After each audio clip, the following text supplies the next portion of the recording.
Mamadou Diouf di kaw ñu gën ma xam ci kaw. lan moo nekkoon seen tànk tey fii ci IDAM. Voilà dafa am kilifa bu nekk ci département bi di yëngu ci wàllu politique nekk aussi opérateur économique mais aussi nekk premier adjoint au maire bu Ribot Escale. Voilà mu mébatoon enrôler ay nit ay néew di doole ci commune am en tant que maire mais en tant que aussi peut-être politicien. Ci néew di doole yi fa nekk mu xool ci lim bu takku jàppale leen ci seen wàllu wér-gu-yaram mu ne woon nag moom comme tey du am jot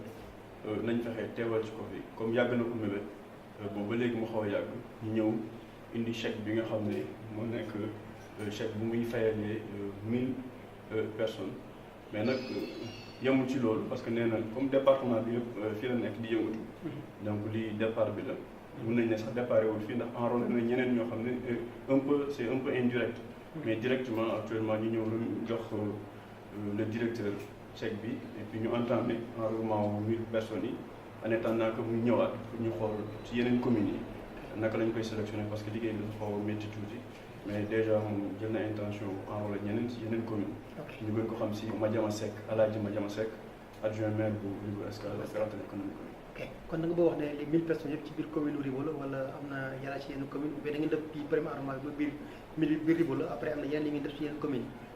voilà du ma mën a avancer ci chiffre ak ci montant ak ci nombre de personnes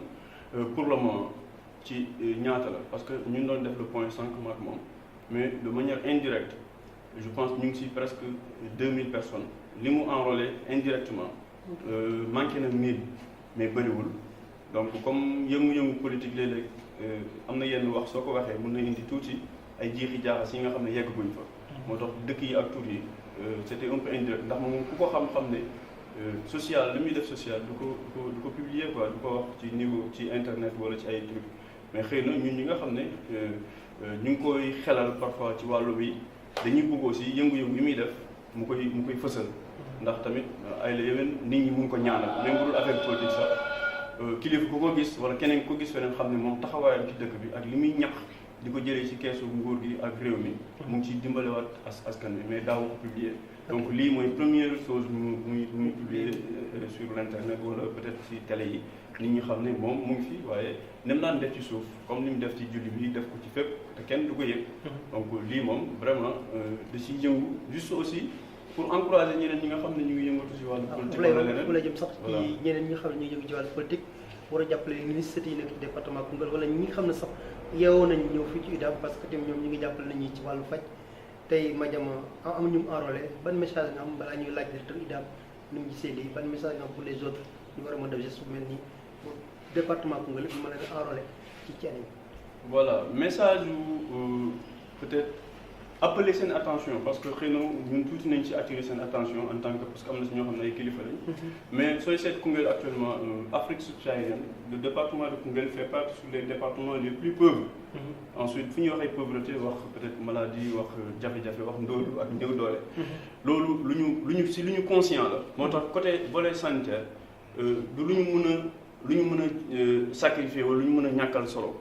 te yàlla dénk ñu ay borom barke. borom alal ñu am yàlla wërsëgal ci ay pexe. donc mooy ñi ngay wax noonu ñun personnellement loolu lañu convaincre El Hadji Madiama wala monsieur le maire pour que mu mën a publier lii sinon konoon da doon bañ mais dañu bëgg ñeneen ñi gis ko ñoom mën a xool tamit xam ne vraiment le département en a besoin Koungheul en a besoin et ñoom am nañu possibilité yi ñu ñoo jàppale IDAM accompagner ko si liggéey bi mu nekk nii ñoom ñu jàppale ko parce que enrôlement collectif bi vraiment ça peut jouer un rôle important pour IDAM ndax dox bi ak démarche yi collecteurs yi peut-être démarche de communication bien sensibilisation c'est un peu compliqué te gis nañ directeur mu ngi def liggéey bu am solo depuis très longtemps mu ngi jaay produit am fu xew lu xew ak lu munti xew dina ñëw def communication bu extraordinaire keroog sax maa ngi koy tooñ naan ko vraiment di nga fay mais dañ ko ciy gërëm ndax lépp lu mu def rek retour bi ci askan bi la jëm ñun loolu mooy suñu liggéey en tant que conseiller municipal en tant que jeune en tant que peut-être acteur de développement lu ñu war mooy fu ñu gis luy dox wala fu yëngu ñu jéem ci li ñu mën incha allah. ok jërëjëf Mamadou Diouf di kaw moo nekk nga fàttali ñu yaa fi teewal tey Madiama Seck nekk premier adjoint au maire am enrôlement yu noonu def fii ci IDAM pour ñëw pour remettre chèque bi le directeur Ibrahima Senghor. waaw maa ko fi teewal. waaye maa ngi fi ànd ak ki ñuy wax Ibrahima Ka. ku xam Ibrahima Ka xam ne daanaka lépp Madiama si moom la nekk. waaw man nag Madiama sama xarit la et sama lépp la mu ne nañ ci ànd ñëw jëmmal ko. te dañuy dañ koy xelal si lu bëri. donc dina baax bu yu mel nii xewee ñu fësal suñu bopp ne vraiment ñu ngi koy jàppale ci wàllu xalaat ak wàllu développement ak wàllu liggéey. mais Ibrahima Ka xëy na moom moo fi nekk xëy na mooy continuer procédure bi moom mooy coordonner affaire bi mooy def liggéey bi nga xam ne moom ngeen war a liggéey ak moom. ok jërëjëf Mamadou Ka. merci beaucoup. merci Sarr xanaa kaddu cant rek. vraiment ak kontaante ci confiance bi nga xam ni xëy na acteurs yi nekk ci département bi ñu ngi koy accordé structure bi ñuy jiite muy UDAP. te di remercier au passage Ibrahima Ka ak Kaaw. am ñoom ñoo fi représenté Madiama. en fait monsieur le maire nag yàgg na ma ko wax maa ngi koy fàttali ñi léegi rek bi ñu tasee ci benn daje yàggul ñu ngi may wax ne ma li ma la waxoon ne dinaa ko def donc jàpp nañ ni bés bi yegg si na. wax dëgg wax mébét dara nag def ko yàlla moom moo ci jàpp. donc am nañ ci sant yàlla di ko encourager di ko remercier di ko féliciter encore une fois. ndax lii vraiment dafay wane rek ni ñoom ñi nekk ci département bi am yàlla lu mu leen teg seen loxo.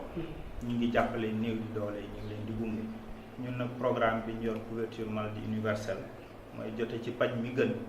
ak équipe bi loolu moo tax bi mu ñëwee aussi ak remise de chèque bi mu bëgg équipe bi yëpp teewe ko. ñi nga xam ne ñoom ñoo nekk di def liggéey bi parce que xëy na man maa ngi ciy fës nii sax waaye ñoom ñooy def liggéey bi gën a am solo yëpp sur le terrain. donc di vraiment di leen remercier ci confiance bi di wax ni UDAM moom comme ni ñu koy waxee rek ñi ngi fi aussi pour ñi nga xam ne ñoom ñoo mel ni ñoom vraiment di am pensée pieuse di jàppale ñi nga xam ne ñoom ñooy néew di doole. ok gis yombul bu ñëwee jàkkaarloog yow am na ay questions yoo xam ne day accès yu ñu war na ko ma laaj. juste tey bu ñu doon def benn jàngat. ci gis nañ ne politiciens yu bëri ñu ngi jaar. dajoon nañ Faye ak Aliou Badara Ly ak ñeneen ñoom ñu fi jaar di enrôler est-ce que mën nañu am yaakaar na département Koungheul enrôlement baa ngi dem bu baax comme ni ñu ko bëggee woon bu fi Paodo ko. waaw mi ngi dem bu baax nag wax dëgg parce que fi mu toll nii boo demee bay wax ay 53 000 personnes. ci population mi ngi bougé mais comme ni mu wax rek. acte yu mel nii tey dana yokk poussé mbir mi. ndax tey askan wi xëy na xamuñu am na ci ñu bari ñu fi ne amuñu doole. lu jëf yu am solo yu mel ni bi maire Madiama def tey bu ko ñeneen ñi defee dana tax nit ñi mos produit bi. te ñun li ñu gëm mooy produit bi daam kenn du ko mos di ko bàyyi parce que dafa am njëriñ. suñ mbokku alpulaar yi dama leen di faral di tooñ ñoom dañuy renouveler sax balaa ñuy jeexal. ndax xam bu ñu xam mbir mi donc vraiment. yeneen leaders yi daal am na nag ñu ko def avant moom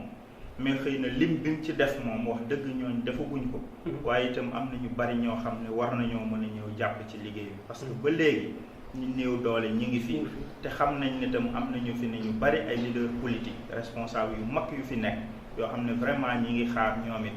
ñu signé ak ñoom convention d'adhésion de groupe comme ni ñu ko defee ak maire Madiama ni ñu ko nar a defee. pour vraiment jàppale askan wi ci wàllu paj. ci renouvellement bi parce que gis nañ ne mbir mi dañ koy renouveler par an est-ce que tim loolu nekk lañ la ñuy li ngeen di sóoraale ci contrat yi di signé wala ñoom loolu xamuñ seen biir. waaw dañ ko ci sóor bu baax ndax léeg-léeg nit defal ko nit at bi jeex mu war ko yeesal mais xëy na nit ki du jàppandi wala sax du ko jot wala yooyu. moo tax ñun ci niñ leen di dugalee dañuy arrangé wu ba mu am lien lu leen lii. waaw bari na lu ñu koy organiser en terme de famille. dañuy ñëw nga jël borom kër gi jël ñeenti nit ñu bokk ci këram nga xam ni kooku même déwén bu amee jafe-jafe nga gis nit ki la cotiser loon moom da nga mën yow ci sa bopp nga yeesalal sa bopp. donc ñii tamit aspect boobu danañ fexe tenir ci compte ba nga xam ni vraiment ñi ñuy dugal.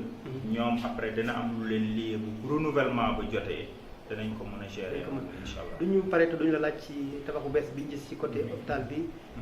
yi semaine passée wala semaine yi génn nañu wàcce fa kamé ko préparé ko est-ce que mën nañoo xam kañ la koy UDAM di daloo pour sar Koungheul war ko mën a nekk lu xam ne lu ñëpp duñu bégtee parce que tey liggéey bu rafet rek moo tax ngeen am lu mel noonu parce que tey bu ngeen doon liggéey di dellu ginnaaw du ngeen am bâtiment bi mais tànki kanam ngeen yoon c'est pour cela ngeen dem ba war a dem ci bâtiment bu am solo bi est-ce que mën nañu xam kañ la ko UDAM war a daloo mbir ñu ngi lay gërëm ci li nga fàttali loolu vraiment di profiter di remercier acteurs religieux yëpp ndax yàlla seede na ne keroog bi ñu fa wootee nitu diine yi ñu woo leen fa jaarale ko ci El Hadj Malick Cissé ñu ngi koy remercier au passage vraiment gis nañ ne ñëpp teew nañu ñëw jàpp ci def ci ay ñaan te xam nañ ne ba léegi ñu ngi ciy def ay ñaan béréb ba nag noppi na ay dernier réglage rek moo ci des yoo xamante ni comme lu mel ni ndox mi ak détails yooyu la ñuy xaar mais daal léegi tey incha allah te bëgg nañ ko tam def inauguration boo xam ne askan bi yëpp danañ ci mën a gis seen bopp danañ ko teewee si ndax ñu ngi ciy waxtaan ak ñi nga xam ñooy agence CMU loolu tamit ñoom lañ bëgg jàppalante ak ñoom ci loolu ba organiser ko incha allah inauguration bi bu boobaa askan bi yëpp danañ leen ko yëgal danañ jaarale information bi ci yéen ak yeneen médias yi fi nekk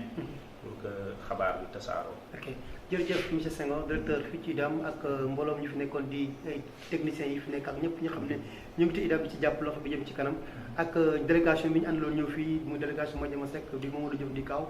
kenn ku ñuy présenté ak Ibrahima Ka bi xam ne moo fi nekkaloon Madiama ñëwoon def chèque bu am solo bi lii rek bu ñu koy def saa su ne rek tout simplement yee département Koungheul la ñu xam ne li ñu am dafa nekk sens département bu nekk mën na ko am mais IDAM fu mu wàcc fu nekk gunge ko dañoo war kon képp ku yàlla may képp ku yàlla mën loo na nga ñëw jàppale ay nit ñu doole yi nekk ci département Koungheul pour ñu mën leen enrôler ñuy faj ci faj bu yomb boo ñëwee fii da nga fekk équipe bu xam ne bu am solo la yaru man seen liggéey xam nañu koy defee nekk des professionnels comme ni ma ko waxee saa su ne parce que dañ la teeru teral la jox la li nga bëgg doo ci am benn problème même boo feebaroon sax boo jaaree fii wér comme ni ma ko waxee saa su ne kon lii la woon rek ak ñoom Mamadou Diouf di Kaaf Ibrahima fekk fi ñëw Ibrahima Kaaf ñëpp ñu fekkoon jërëjëf mbokk yi beneen yoon ak keneen leader bu ñëw di enrôler ñu ànd ak moom ñëw fii ci daal jërë ngeen jëf